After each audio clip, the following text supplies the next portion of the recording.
Bayangkan menerbangkan F-15 atau F-16 bersama wingman Anda saat dikepung drone musuh dan merasakan ancaman kematian terdekat. Memang buruk, tapi pasti keren jadi pilot tempur, bro. Anda meminta dukungan udara segera, dan dalam beberapa menit, seluruh armada pesawat tempur kecil namun bertenaga tinggi muncul di cakrawala dan bertempur melawan drone dalam pertempuran udara. Ada satu hal aneh tentang itu, tidak ada kokpitnya. Skenario ini kemungkinan besar segera terwujud dengan X-Bat, jet tempur AI tercanggih yang kini dikembangkan intensif oleh Shield AI. Sekarang, jika kita melihat lebih jauh dari apa yang tampak di depan mata, kita harus bertanya-tanya apakah kemunculan desain revolusioner ini tidak sedang mengumumkan era baru dalam peperangan, karena bisa jadi memang begitu. Mari kita bahas lebih lanjut. Awal mula dan desain. Jauh sebelum ada X-Bat, Shield AI mengembangkan V-Bat, yaitu kendaraan udara tak berawak dengan kemampuan lepas landas dan mendarat vertikal yang awalnya hanya digunakan untuk pengintaian. V-Bat berhasil bertahan dari peperangan elektronik di Ukraina, dan para perwira Ukraina memujinya karena tetap terbang meski drone lain jatuh. Suatu saat, seseorang di Shield AI terpikir, bagaimana jika teknologi itu diterapkan ke pesawat tempur? Itulah inti ide X-Bat. Pesawat tempur tanpa awak VTOL yang bisa diluncurkan dan diambil kembali di darat atau laut.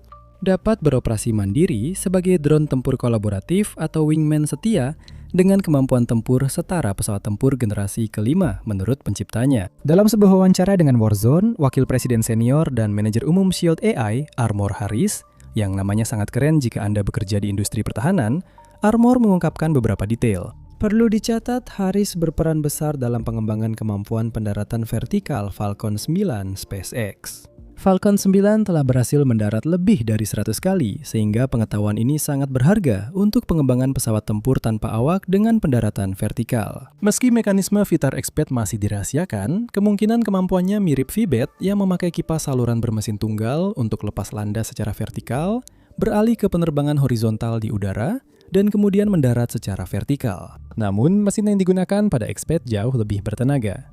Dalam video promosi Shield AI, X-Bat digambarkan lepas landas seperti roket yang diluncurkan ke luar angkasa tanpa bantuan booster atau alat lain. Harris menyatakan perbedaan utama X-Bat dengan sistem VTOL lain seperti F-35 adalah X-Bat tidak butuh sistem pengangkat rumit untuk lepas landas vertikal. Mesin untuk X-Bat dirahasiakan, namun Harris memastikan mesinnya sekelas Pratt & Whitney F100 dan General Electric F110. Kedua mesin ini digunakan pada F-15 dan F-16 berbagai versi, dengan rasio daya dorong terhadap berat cukup untuk membuat X-Bat lepas landas vertikal penuh. Namun, rasio itu bukan satu-satunya faktor vital, ada juga faktor pada nozzle thrust vectoring. Tidak seperti pesawat VTOL lain, X-Bat bisa lepas landas dan mendarat vertikal dengan hidung hampir mengarah ke atas. Pesawat VTOL berawak seperti F-35B atau Harrier yang kini telah dipensiunkan tidak benar-benar terbang vertikal. Istilah vertikal di sini tidak harfiah. Walau pesawat bisa lepas landas vertikal, berbeda dengan pesawat biasa yang lepas landas horizontal dan menanjak, hidung pesawat tidak pernah benar-benar vertikal. Hidungnya tidak mengarah ke langit. X-Bat benar-benar dirancang sebagai VTOL, dengan hidung menghadap ke atas saat lepas landas dan mendarat. X-Bat lepas landas memakai teknologi dari program eksperimental F-15 akhir 1990-an bernama ACTIV, singkatan dari Advanced Control Technology for Integrated Vehicles. F-15 Eagle yang dimodifikasi digunakan sebagai demonstrator pengujian teknologi VTOL dan STOL. STOL standing for short takeoff and landing, by the way. F-15 yang dimodifikasi ini bisa lepas landas pada kecepatan hanya 42 mil per jam atau 68 km per jam. Luar biasa untuk bobot 47.000 pon atau 21 ton metrik. Pesawat ini juga bisa mendarat hanya di landasan sepanjang 500 meter atau 1.650 kaki. Sementara F-15 biasa membutuhkan landasan yang 4 kali lebih panjang dari itu. X-Bat mendarat dengan teknologi mirip X-13. X-13 Vertajet adalah jet VTOL eksperimental buatan Ryan Aeronautical pada tahun 1950-an. Meski tak pernah diproduksi karena logistik rumit, tak ada kebutuhan operasional dan keterbatasan teknologi, X-13 berhasil lepas landas serta mendarat vertikal sebenarnya. Pencapaiannya mirip X-Bat. Vertajet lepas landas secara vertikal, beralih ke penerbangan horizontal, lalu mendarat secara vertikal dan diambil dengan sistem kawat. XPAT tak perlu sistem pengambilan berbasis kawat karena sudah mengatasi masalah utama pendaratan vertikal, panduan dan kontrol mundur. Mendarat sepenuhnya secara vertikal akan sangat tidak nyaman dan tidak alami bagi pilot manusia, dengan alasan yang sama seperti Anda merasa tidak nyaman dan tidak alami saat berlari mundur. Anda mungkin berpikir, saya selalu parkir mundur dan tidak pernah bermasalah. Namun, itu berbeda karena Anda bergerak pelan, tidak mengoperasikan mesin 100 juta dolar kecuali punya mobil sangat mahal, dan tidak akan mati jika menabrak trotoar. XPT dapat mendarat seperti ini berkat sistem panduan, navigasi, dan kontrol tail seating yang sebelumnya dikembangkan Shield AI untuk VBET. Haris menjelaskan bahwa teknologi yang sama hanya dipindahkan dari desain sebelumnya, di mana teknologi itu bekerja dengan sempurna. Tantangan lain dari pendaratan vertikal adalah pesawat harus mendarat dengan bahan bakar terbatas tanpa afterburner, yang biasanya dipakai saat lepas landas. Selain itu, karena XBAT lepas landas dengan sangat cepat tetapi mendarat dengan lambat, penggunaan afterburner dalam waktu yang lama akan membuat pesawat tidak bisa berhenti di darat, yang merupakan alasan bagus lainnya untuk tidak menggunakannya. Masalah ini dapat diatasi dengan memperkecil ukuran pesawat. Mesin F100 dan F110 untuk XBAT awalnya dibuat untuk F15 dan F16. Namun, XBAT sendiri jauh lebih kecil dan ringan. Panjangnya 26 kaki atau 7,9 meter dengan bentang sayap 39 kaki atau hampir 12 meter. Dan tingginya hanya 4,7 kaki atau 1,43 meter, sementara beratnya tidak diketahui. Sebagai perbandingan, F16 memiliki tinggi 16 kaki atau hampir 5 meter dengan bentang sayap 32 kaki 8 inci atau hampir 10 meter. Dan panjang 49 kaki 5 inci atau sedikit lebih dari 15 meter. Jadi, XBAT adalah pesawat yang jauh lebih kecil namun memiliki kekuatan yang setara. Artinya, pesawat ini memiliki rasio daya dorong terhadap berat yang sangat baik, sehingga dapat mendarat tanpa menggunakan afterburner. Saat ini, Shield AI tidak terlalu berfokus untuk membuat XBAT menjadi sangat ringan. Desainnya sebenarnya sangat konservatif, kata Haris, dengan permukaan luar yang terbuat dari komposit, tetapi banyak logam berat, logam fisik secara harfiah, bukan jenis musik, di bagian dalamnya. Tujuan mereka saat ini adalah untuk segera memproduksi desain ini secara massal dan kemudian bekerja pada peningkatan agar desainnya menjadi lebih ringan di kemudian hari, yang akan membuat pendaratan menjadi lebih mudah. Meski pendaratan secara teori mungkin, muncul masalah aliran udara. Saat XBAT mendarat, saluran masuk udara membelakangi aliran udara. Jadi, ini jadi salah satu masalah utama bagi insinyur yang merancang XBAT. XBAT akan melakukan manuver Cobra saat pindah dari posisi horizontal ke vertikal sebelum mendarat. Keren sekali. Saluran masuk udara dirancang agar transisi tetap lancar, dan lintasan manuver memastikan saluran ini tidak pernah mengalami blank, yang merupakan istilah penerbangan untuk mesin yang kehilangan udara karena aliran udara terhalang oleh badan pesawat. Pemujian terowongan angin mengonfirmasi solusi ini berhasil. XBAT bisa bergerak dari sudut serang 90 derajat ke 0 derajat, lalu kembali ke 90 derajat tanpa masalah pada saluran masuk udara. Sekarang, dalam hal muatan, XBAT dirancang untuk berfungsi sebagai pesawat tempur multiperan dan dilengkapi dengan 2 ruang senjata internal serta hardpoint eksternal, tidak berbeda dengan kebanyakan pesawat tempur berawak saat ini. Pesawat ini bisa dipersenjatai senjata udara ke darat, anti kapal, dan serangan permukaan sesuai misi. Pesawat ini bisa dilengkapi perangkat peperangan elektronik untuk tugas khusus. Sangat berguna jika XBAT berperan sebagai pengawal. Dalam promosi dan gambar render, Shield AI menampilkan XBAT dengan AIM-174 rudal udara ke udara jarak jauh, serta beberapa AIM-120. Rudal AMRAAM, rudal udara ke udara jarak menengah di luar jangkauan visual, dan Shield AI telah memastikan keduanya bisa dipasang di XBAT. Sesuatu yang sangat penting untuk kemampuan tempur XBAT adalah sensornya. XBAT kemungkinan besar akan digunakan dengan pesawat tempur berawak pada awalnya, namun harus mampu beroperasi secara mandiri. XBAT harus bisa memindai area sekitar dan beraksi mandiri, termasuk bertempur jika perlu, tanpa campur tangan manusia. Pertempuran ini bisa bersifat multiperan atau masih dalam lingkup misi yang sama. Misalnya, XBAT mungkin diperintahkan untuk menghancurkan sepasang meriam anti udara sebelum menyerang sebuah kapal. Bagi pilot manusia ini mudah, tapi memprogram drone agar otonom sangat sulit. Shield AI mengklaim berhasil menyempurnakannya. Haris tetap bungkam soal detailnya, tapi dia mengatakan bahwa XBAT, saya kutip, dapat bekerja dalam jaringan sistem. Tetapi jika jaringan itu tidak tersedia karena alasan apapun, XBAT juga bisa berburu sendiri, selesai kutipan. Jadi bahkan jika XBAT kehilangan semua kontak dengan markas, ia tetap akan melanjutkan misi tanpa memerlukan masukan lebih lanjut. Meskipun tidak bisa berpikir, bagaimanapun juga itu adalah drone bertenaga AI. Alat ini tidak perlu terhubung terus-menerus ke operator dan hanya bisa dinonaktifkan dengan menghancurkannya secara fisik atau mengacaukan sistem elektroniknya. Ini akan jadi perhatian utama para komandan yang menghadapi ancaman pesawat tempur otonom. Namun, Shield AI tetap melengkapi desain barunya dengan pertahanan. Arn Harris dari Shield AI mengatakan perang masa depan akan dimenangkan oleh yang paling cepat memperbarui perangkat lunak. Yang berarti Microsoft akan kalah duluan karena setiap kali patch Windows baru dirilis, pembaruannya sangat lama. Terlepas dari lelucon tadi, Shield AI sudah memperkirakan masalah peperangan elektronik dan serangan siber pada awal XPath. Hal ini didasarkan pada pengalaman VBAT di Ukraina, di mana performanya tidak langsung sempurna sejak awal.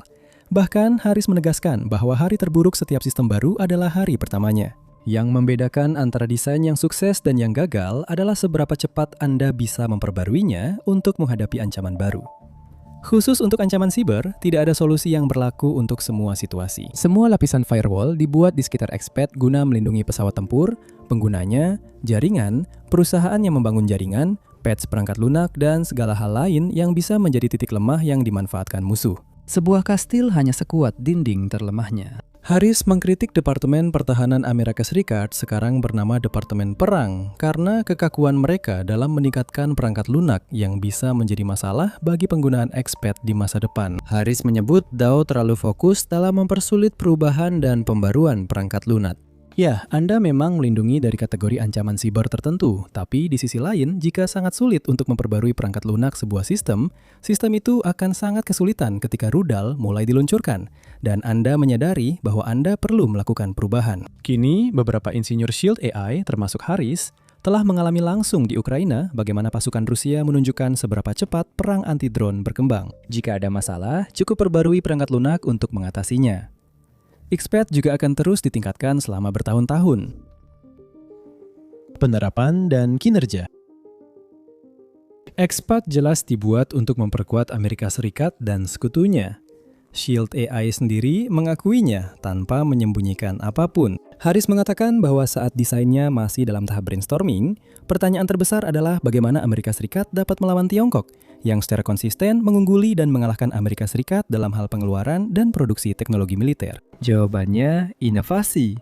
Dan tim Shield AI yakin XPath akan merevolusi angkatan udara. Armor Harris menyatakan XPath menghadirkan kemampuan seperti F-35 atau pesawat tempur generasi kelima yang sebanding ke dalam paket lepas langgas dan mendarat vertikal, dengan biaya hanya 1/10 dari pesawat generasi kelima selama siklus hidupnya. Jadi dengan mematahkan kurva biaya, ini memungkinkan kita untuk melawan pesawat generasi kelima dan keenam milik Tiongkok dengan sesuatu yang harganya hanya sebagian kecil saja. Kutipan selesai. Ada 3 hal yang membuat XPath berbeda dengan cara terbaik dan juga memberitahu kita bagaimana pesawat ini akan digunakan, setidaknya secara teori. Salah satunya adalah kemampuan VTOL pesawat ini yang sudah kita bahas mendalam. Shield AI fokus pada VTOL karena simulasi perang terbaru menunjukkan AES lebih banyak kehilangan pesawat di darat dibanding di udara. Simulasi perang di sini bukan seperti Battlefield atau Company of Heroes, tapi permainan strategi mendalam yang dipakai militer dunia untuk melatih perwira dalam hal strategi, taktik, dan pengambilan keputusan. Ini adalah pengalaman paling dekat yang bisa dirasakan seorang perwira untuk memimpin pasukan dalam konflik tanpa benar-benar memimpin pasukan dalam konflik. Simulasi perang Amerika menunjukkan aset udara lebih rentan saat di darat dibanding di udara, karena negara ini telah menginvestasikan miliaran dolar untuk pesawat tempur yang hampir tak terkalahkan. Pada saat yang sama, mereka mengabaikan daya tahan tempat pelindungan pesawatnya, yang membuat aset udara berada dalam risiko serius. Menurut laporan Hudson Institute di Washington DC, hal ini sangat relevan di Indo-Pasifik.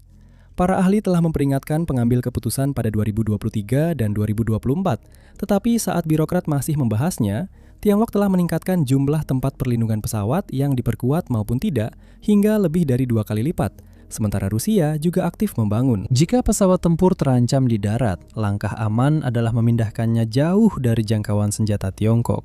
Namun, hal ini menimbulkan masalah lain. Tetapi sekali lagi, hal ini bisa diatasi dengan VTOL, yaitu masalah pengisian bahan bakar di udara. Di medan tempur Pasifik, pesawat tempur sangat bergantung pada pengisian bahan bakar di udara karena jarak tempurnya jauh. Jika konflik hipotetis ini terjadi, Tiongkok akan berusaha sekuat mungkin untuk mencegah pesawat tanker Amerika berada terlalu dekat. Dengan membatasi jangkauan, Tiongkok menjaga mereka di luar jangkauan sehingga tidak dapat mengisi bahan bakar pesawat tempur atau menjadi ancaman bagi Tiongkok. Solusi Shield AI sangat sederhana. Segera terbangkan pesawat tempur ke udara dan VTOL adalah cara tercepatnya. Dengan begitu, Anda dapat menjaga mereka tetap dekat tanpa pesawat tanker, dan risikonya dihancurkan di landasan lebih kecil dibanding pesawat tempur lepas landas konvensional. Expat menjadi investasi logis karena pesawat tempur multiperan ini mampu menjalankan misi udara ke udara ke permukaan, udara ke darat, dan peperangan elektronik. Pesawat ini juga bisa melakukan misi intelijen, pengawasan, dan pengintaian. Aset udara adalah investasi jangka panjang yang harus dirawat, sehingga Dow lebih memilih pesawat multifungsi daripada yang hanya untuk satu tujuan. Hal ini sudah kami bahas di video pensiunnya Warthog di Mega Projects. Begini, meskipun prajurit biasa sangat menyukai Warthog, DOBW menganggapnya sebagai desain yang terlalu terspesialisasi dan terlalu mahal dibandingkan dengan apa yang ditawarkannya. Perlu dicatat, ancaman dan medan perang terus berkembang. Menurut Haris, AS kini berpindah dari melawan teroris di Timur Tengah ke menghadapi Tiongkok di Pasifik, serta berurusan dengan Rusia dan Eropa Timur yang bermusuhan. 3 masalah berbeda. Kemampuan setiap desain, otonom atau tidak, beradaptasi dengan landscape baru sangat berharga. Fitur ketiga sekaligus terakhir yang menjadi fokus para insinyur adalah mengubah X-PAD menjadi sistem senjata pertama yang benar-benar dirancang berdasarkan otonomi sejak awal. Ketika berbicara tentang pesawat tempur kolaboratif yang dikenal sebagai CCA, sebagian besar desain dimaksudkan untuk berperan sebagai wingman setia sebagai bagian dari jaringan yang lebih besar. X-PAD dirancang sebagai pesawat otonom mandiri yang dapat menyelesaikan tugas sebaik pesawat berawak tanpa pilot. Pesawat ini juga harus bisa beroperasi sebagai wingman pilot manusia atau anggota kelompok serang X-PAD lain. Shield AI menyebutnya sebagai jet tempur otonom mandiri pertama di dunia yang dapat bekerja sama dengan aset lain jika diperlukan, namun benar-benar berdiri sendiri. Dalam praktiknya, X-PAD mampu lepas landas dan mendarat di daratan menggunakan trailer peluncurnya, serta dari kapal kargo, kapal serbu, dan kapal induk. Kendaraan peluncuran dan pemulihan menjadi tantangan bagi Shield AI karena harus diproduksi bersamaan dengan X-PAD, padahal dasarnya hanya truk dengan trailer peluncur di atasnya. Fokus utama desain ini adalah kapal tempur dan kapal induk drone. Kapal induk pesawat kurang ideal untuk X-PAD karena kapal tersebut bisa dimanfaatkan dengan lebih efektif. X-PAD idealnya bisa lepas landas dan mendarat di kapal dengan permukaan datar. Sedangkan kapal induk adalah landasan pacu bergerak untuk pesawat tempur tanpa fitur. Menyimpan banyak X-PAD di kapal induk pesawat dianggap tidak masuk akal karena bisa diluncurkan dari kapal lain. Insinyur Shield AI ingin X-PAD ditempatkan di kapal-kapal lain. 60 pesawat tempur ini dapat dimuat di satu kapal serbu helikopter kelas Amerika. Mereka berpikir 5 kapal ini dapat mengangkut sekitar 300 X-PAD dan secara tiba-tiba, gugus tempur ini bisa menguasai laut dalam radius 1000 mil laut tanpa kapal induk pesawat. X-PAD dapat ditempatkan di kapal tempur pesisir dengan dek penerbangan besar untuk meluncurkan dan mengambil pesawat tempur baru. Ada juga ide merenovasi lambung kapal kargo. Untuk mengerahkan dan mengambil armada X-PAD, cukup lepas kontainer lalu pasang dek di atasnya. Untuk komunikasi di luar garis pandang dan aspek AI pada desain ini, idenya memberi tugas ke pesawat lewat antarmuka dengan instruksi umum. Operator akan memberitahu X-PAD tentang zona operasi dan tugasnya. Namun, ini tidak sepenuhnya otonom karena tetap diawasi seseorang di balik modul pengendali. Bagian otonom aktif saat komunikasi antara pesawat dan operator terputus. X-PAD akan diberikan instruksi terakhir dan aturan keterlibatan yang menjelaskan apa yang boleh dan tidak boleh dilakukan, dan ia akan menyelesaikan misi sesuai dengan parameter tersebut. Haris menegaskan X-PAD lebih maju dari sistem militer otonom lain dan dirancang mampu bernavigasi serta mendarat sendiri. Ia dapat bernavigasi tanpa terhubung ke sistem penentuan posisi global karena memiliki sistem penentuan posisi, navigasi, dan waktu sendiri. Poin ini penting saat pengembangan karena GPS selalu rentan diganggu di medan perang, dan musuh akan mencoba memutus sistem navigasi. Karena itu, Expat perlu memiliki sistem offline sendiri. VBAT terbukti efektif di Ukraina karena tidak bergantung pada GPS sehingga tetap berfungsi meski pasukan Rusia mengaktifkan pengacau GPS. Sistem ini juga diterapkan pada Expat. Shield AI menegaskan manusia harus terlibat dalam keputusan aksi tempur ofensif. Expat tidak boleh diberi wewenang memutuskan menembak manusia sendiri, baik prajurit infanteri di darat maupun pilot pesawat lain. Dalam hal ini, Expat akan beroperasi berdasarkan prinsip-prinsip yang ketat. Jika Expat berperan defensif, operator hanya menginstruksikan untuk berpatroli di area tertentu, dan Expat otomatis diizinkan menghancurkan pelanggar area terbatas. Instruksi jadi lebih ketat saat memburu target. Expat harus mengidentifikasi target secara positif dengan setidaknya 2 pengenal berbeda, baik dari dalam maupun luar sistem. Dan hanya setelah itu, Expat akan mendapatkan otorisasi untuk menyerang target tersebut. Expat juga mendukung pesawat berawak sebagai sensor, pengenal, memberi info target ke pilot tempur, dan mengganggu pesawat musuh lewat peperangan elektronik. Expat dalam mode tempur memiliki jangkauan 1000 mil laut dan jangkauan ferry 2000 mil laut pada ketinggian 50.000 kaki atau 15 km.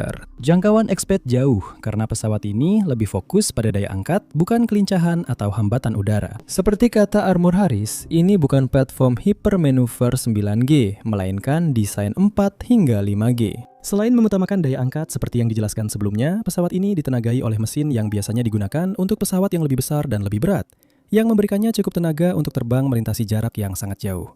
Meski ini pesawat penjelajah subsonik, Expat adalah penjelajah subsonik tinggi. Dan tanpa menyebutkan angka pastinya, Harris menyatakan Expat akan mendekati Mach 1, sehingga performanya melampaui pesawat tempur kolaboratif Angkatan Udara Amerika Serikat saat ini. Subsonik tinggi tetap saja, sayangnya masih subsonik. Dan terbang di bawah kecepatan suara merupakan performa kecepatan udara yang cukup buruk untuk standar pesawat tempur modern. Ini dan kurangnya manuver adalah kelemahan utama Expat. Namun hal itu bisa dikompensasi oleh biaya produksi, kemampuan persenjataan, kemudahan penempatan, dan logistik. Yang terpenting, Anda tak perlu mempertaruhkan nyawa pilot saat mengirim Expat ke area pertempuran. Expat adalah pesawat siluman yang sulit terdeteksi dan menurut penciptanya jauh lebih mampu bertahan dibanding pesawat tempur kolaboratif lain, sehingga menutupi kekurangan kecepatannya. Ada kompromi antara tenaga dan kemampuan siluman karena afterburner, membuat pesawat lebih mudah terdeteksi inframerah. Namun tanpa membahas detailnya karena bersifat rahasia, Shield AI mengklaim telah meminimalkan visibilitas inframerah maupun radar. Shield AI menyatakan Angkatan Udara Amerika Serikat bisa mendapat biaya operasional 10 kali lebih rendah dibanding pesawat generasi kelima jika membeli armada Expat, membuat desain ini sangat terjangkau per jam terbang. Standar umur panjang yang dipegang Shield AI adalah masa pakai desain 10 tahun pada rangka pesawat, dan mereka berencana menjual Expat dengan harga yang sama seperti CCA lainnya. Pertanyaannya adalah, kemana Expat akan melangkah selanjutnya? Masa depan. Saat rekaman ini dibuat, Expat belum 2 tahun dikembangkan. Insinyur Shield AI memperkirakan demonstrasi terbang penuh pada 2028 dan produksi massal pada 2029. Ini baru awal kisah Expat. Fleksibilitas desain dan produksinya masih bisa ditingkatkan. Para insinyur mendesain Expat pertama dengan ruang khusus untuk sistem prop dan drog pengisian bahan bakar di udara. Sistem belum dipasang karena belum dibutuhkan. Jika desain ini diproduksi massal dan butuh pengisian bahan bakar di udara, peningkatan bisa mudah dilakukan. Masalah yang muncul adalah pelatihan. Ini adalah desain yang benar-benar baru, dan para operator bersama pasukan gabungan perlu belajar bagaimana menggunakan teknologi baru ini dalam pertempuran. Jika Dow pesan di muka, Shield AI akan pakai pesawat tempur otonom yang ada untuk pelatihan sebelum Expat diproduksi. Mereka sudah melakukan banyak penerbangan dengan berbagai platform dari perusahaan-perusahaan di seluruh dunia. Pilot pesawat berawak juga dapat berlatih bersama Expat virtual. Pilot bisa belajar memberi instruksi pada pesawat tersebut dan terbang berdampingan dengannya tanpa harus berada di udara. Dengan demikian jelas bahwa Expat memiliki potensi untuk merevolusi cara peperangan di udara dan menimbulkan efek domino yang kuat dalam doktrin Angkatan Udara. Namun ini belum produk jadi. Mungkin beberapa tahun lagi kita akan berkata, ingat saat kita kira pesawat tempur tanpa awak akan menguasai dunia? Kita bisa bilang, ingat saat kita menertawakan Expat. Betapa bodohnya waktu itu. Kini, perdebatan terbesar soal X-Pad adalah fakta bahwa ia merupakan pesawat tempur otonom bertenaga AI. Dan bagaimana mungkin seorang komandan berpengalaman atau pilot tempur benar-benar bisa mempercayai sesuatu yang pada dasarnya hanyalah perangkat lunak terbang? Itu adalah poin yang masuk akal. Tapi di sisi lain, reaksi terhadap sebagian besar kemajuan teknologi, baik di industri pertahanan maupun di bidang lain, biasanya seperti itu gila dan tidak akan pernah berhasil. Tapi ternyata, oh, itu berhasil. Siapa yang tahu bagaimana hasil akhirnya? Kita jelas tidak tahu. Jika X-Pad sukses, sulit membayangkan apa yang menanti 20 atau 30 tahun ke depan. Terima kasih sudah menonton.